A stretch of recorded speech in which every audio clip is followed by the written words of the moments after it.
Hello and welcome. We are joined today by Rod Staples, Cash Forecast Architect from Staples Consultancy. We're going to be discussing the realities of cash forecasting, a consultant's view. It builds on Rod's article in CTMfile in November, where he talked about a whole range of different aspects of objectives. Thanks, Jack. And yes, this first slide here is really to provide context and recap some of the key features of the article. The really crucial thing is that objectives are what drives the KPIs, outputs, and infrastructure in turn. You absolutely need to follow a sequential design approach. So once you've identified the objectives, the next phase is to set the KPIs and targets. And only then can you go to the next phase, which is to define the outputs. Only finally are you then able to go on to the last stage, which is actually to design the supporting infrastructure, which is the bit that includes the processes, controls, roles, etc., etc. But isn't this obvious? I mean, it's just plain common sense. Yes, but it's not necessarily easy. It is fundamental because objectives define how the forecast data is perceived and used, and you have to have a common understanding. The problem is that different stakeholders will have different perspectives. Are we looking at a static or target-driven cash flow forecast environment? Or is it dynamic, such as managing foreign exchange gains and losses? For example, a 12 to 18-month forecast horizon might mean managing investors for the CEO, but for the CFO, it's potentially about setting an annual bonus metrics. That's more static and internal. But the treasurer might be managing debt and FX and very much interested in dynamic. But I still can't understand why it's a problem. I mean, can't these people just agree? Yes, in the sense that actually many organizations do exactly that. But it really does need to be a continuum. Otherwise, what happens is that those different conflicting priorities that we just discussed can lead to parallel processes and indeed even divergent data and different aims. There was a very interesting example where an organization wanted to improve cash generation, and it did so tremendously, but no one actually built that into the forecasts. And as a result, that company actually borrowed 500 million more than it needed to in the markets. To unwind that cost them a very real 15 million quid. And this is particularly thrown into focus when, as I like to put it, worlds collide. Quite often, large organizations, as they come up to a reporting period end, will find significant divergence between what the Treasury liquidity forecast is saying at the end of the period with what finance planning is telling them. And sometimes those differences are hundreds of millions. And it's pretty embarrassing for the CFO to try and explain that to analysts. And this last stage, design supporting infrastructure, I've heard a lot of people say that quite often people jump straight in with forgetting the other three earlier steps. Yes, and that's exactly the problem, because by doing that, typically we're doing this because we've always done it. You're potentially setting yourself up for having processes that don't really meet the objectives or needs of the organization. How do you tackle this then? The main starting point is, of course, categorizing your objectives. And the key things to remember here is that to do this properly, you need the right stakeholders, the right representation. And that's in terms of seniority, the footprint across the organization, the knowledge of those people, and their engagement in discussing the process. It can be helpful to decategorize the objectives by horizon, fairly obviously from the immediate operational right through to strategic, but also by priority ranking, i.e. the hierarchy of need versus a benefit. So, we've had a fairly simple couple of examples shown up there for the horizon definition. And then we're into the priority ranking. So managed financing costs is an efficiency gain. But in fact, if we look at opportunity, then things like M&A planning is very much at the opportunity end of the scale. And indeed, there are some areas where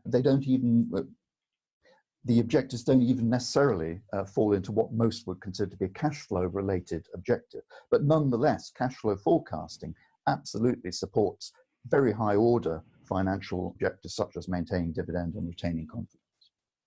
It's also really important to assign stakeholder ownership to each objective, and also the required accuracy that is needed to deliver those objectives. Accuracy is fairly important here because otherwise, it's really difficult to know how you're going to achieve those objectives. That in turn allows you to set the KPIs and targets. Accuracy is a problem though, isn't it? So you shouldn't underestimate the challenge of doing this. We've set it out in a nice, neat table, but actually it's not necessarily comfortable. It can take 2 days in a workshop to get congruence of views between different stakeholder areas, such as planning and treasury. It needs to be a frank discussion, and actually compromise is also required. For instance, some organizations now have very large liquidity buffers. That helps them to meet liquidity requirement, and you can perhaps compromise on the required short-term accuracy forecasting because you have the cash to ride out. But actually you're losing out on efficiency of investment return potentially. The important thing here is there's no right answer. It's a business level decision as to what level of accuracy and forecast is required to meet your business level goals. But you have analyzed accuracy in a number of different ways. You have the laws of diminishing returns. Can you explain? Absolutely. Again, I think it's really important to get back to a couple of key points. Firstly, accuracy is a key performance indicator, not an objective in itself. It's only an enabler. Accuracy doesn't provide the benefit. It's the data that is accurate that allows sensible business decisions. But all this is in the context of a couple of key laws, if you like. The first law is that there comes a point where more effort is not going to give you greater accuracy. I think that's a truism, but it's important to understand. Businesses vary in the level of inherent accuracy or unpredictability that they can produce, and that's important to recognize. The second law is that the more you increase accuracy, the less the benefit of that increased accuracy will be. Just to put that in very simple terms, if you have a 90% accurate forecast, how much better return will you really make than having a 96% accurate forecast? So the real low-hanging fruit is getting a broadly accurate forecast to begin with. And how do you get to this minimum level of accuracy? That's probably linked to our previous slide where we talked about a necessity ranking of priority. If your forecasts are accurate enough to meet your absolute critical requirements for a business, that's probably your minimum level of accuracy. If they're not, you're below that.